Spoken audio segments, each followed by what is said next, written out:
Este podcast é uma gentileza da construtora Vimarra, 43 99993 0033, Londrina, Paraná.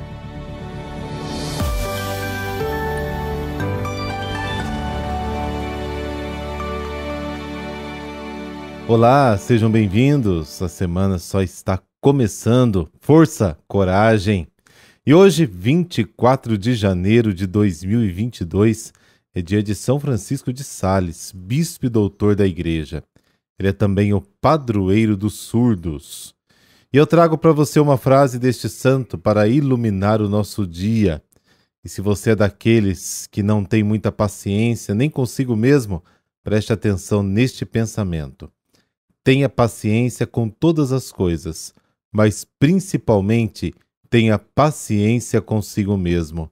A cada dia que se inicia, comece a tarefa de novo. Lembrando que por conta da memória de São Francisco de Sales, a cor litúrgica de hoje é o branco.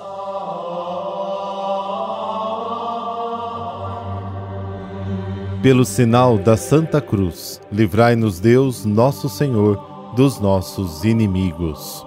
Ó Deus, para a salvação da humanidade, quisestes que São Francisco de Sales se fizesse tudo para todos.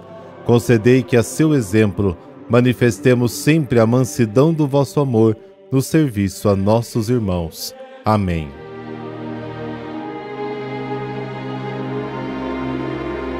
E o evangelho de hoje é de Marcos, capítulo 3, versículos de 22 a 30. O Senhor esteja convosco, Ele está no meio de nós. Proclamação do Evangelho de Jesus Cristo segundo Marcos. Glória a vós, Senhor. Naquele tempo, os mestres da lei que tinham vindo de Jerusalém diziam que ele estava possuído por Beelzebu e que, pelo príncipe dos demônios, ele expulsava os demônios. Então Jesus os chamou e falou-lhes em parábolas. Como é que Satanás pode expulsar a Satanás? Se um reino se divide contra si mesmo, ele não poderá manter-se. Se uma família se divide contra si mesma, ela não poderá manter-se. Assim, se Satanás se levanta contra si mesmo e se divide, não poderá sobreviver, mas será destruído. Ninguém pode entrar na casa de um homem forte para roubar seus bens sem antes o amarrar. Só depois poderá saquear sua casa. Em verdade eu vos digo, tudo será perdoado aos homens, tanto os pecados como qualquer blasfêmia que tiverem dito. Mas quem blasfemar contra o Espírito Santo nunca será perdoado, mas será culpado de um pecado eterno. Jesus falou isso porque diziam, ele está possuído por um espírito mau. Palavra da salvação, glória a vós, Senhor.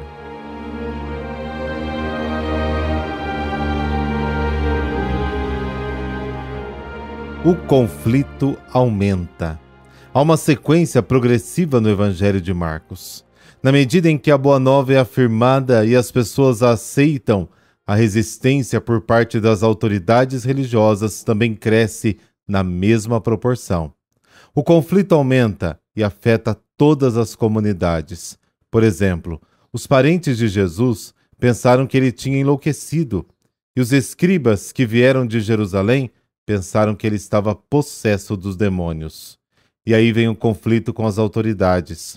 Os escribas caluniam Jesus, dizem que ele está possuído pelo demônio e que expulsa demônios com a ajuda de Beelzebu, o príncipe dos demônios. Eles tinham vindo de Jerusalém, a mais de 120 quilômetros de distância, para observar o comportamento de Jesus e queriam defender a tradição contra as novidades que Jesus ensinava ao povo. Eles pensaram que seu ensino ia contra a boa doutrina. A resposta de Jesus se divide em 3 partes. Primeira parte, a comparação da família dividida. Jesus usa a comparação da família dividida ou do reino dividido para denunciar o absurdo da calúnia. Dizer que Jesus expulsa demônios com a ajuda do príncipe dos demônios é negar a evidência. É como dizer que a água está seca e que o sol está escuro.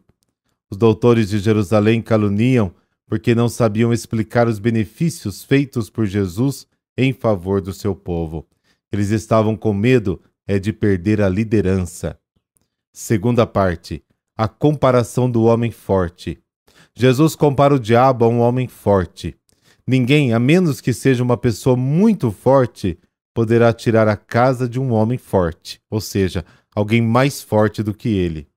Jesus é o mais forte de todos. Para isso, ele consegue entrar na casa e dominar o homem que se diz forte. Ele consegue expulsar demônios.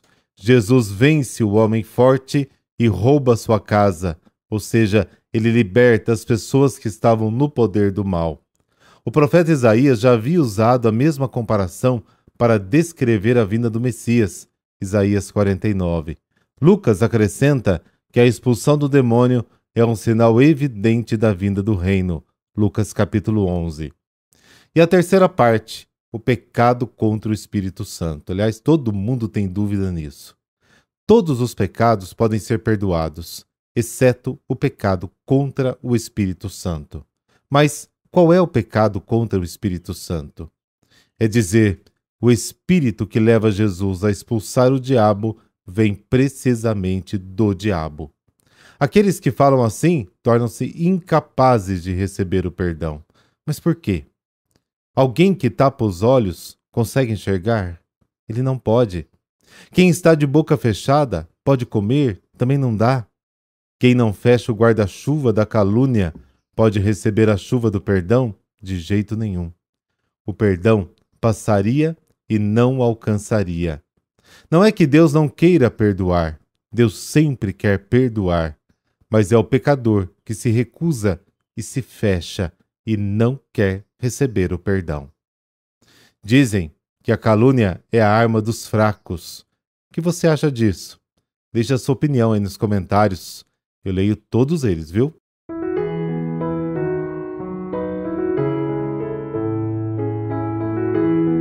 Como destacado no início, celebramos hoje a memória de São Francisco de Sales. Ele era o primogênito de 13 irmãos.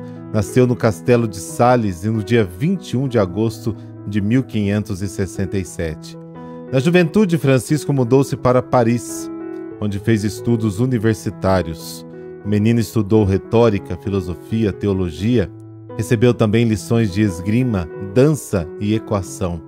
Mas no fundo sentia chamado mesmo era para servir inteiramente a Deus, por isso fez voto de castidade e se colocou sob a proteção da Virgem Maria.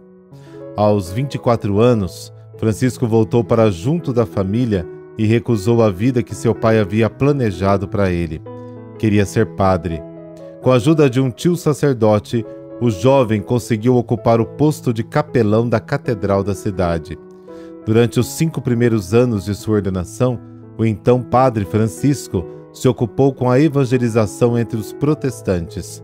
O nome do padre Francisco começava a emergir como grande confessor e diretor espiritual. Em 1599 foi nomeado bispo auxiliar de Genebra. Dom Francisco de Sales fundou escolas, ensinou catecismo às crianças e adultos, dirigiu e conduziu à santidade grandes almas da nobreza. Todos queriam ouvir a palavra do bispo, que era convidado a pregar em toda parte. Francisco de Sales faleceu no dia 28 de dezembro de 1622 em Lyon, na França. Mais tarde, Dom Bosco, um admirador deste santo, deu o nome da congregação salesiana à obra que fundou para a educação dos jovens. Ó Deus, que marcastes pela vossa doutrina a vida de São Francisco de Sales, concedei-nos por sua intercessão que sejamos fiéis à mesma doutrina e a proclamemos em nossas ações. Por Cristo nosso Senhor. Amém. Que o Deus Todo-Poderoso te abençoe e te guarde. Em nome do Pai, do Filho e do Espírito Santo. Amém. Boa semana para você.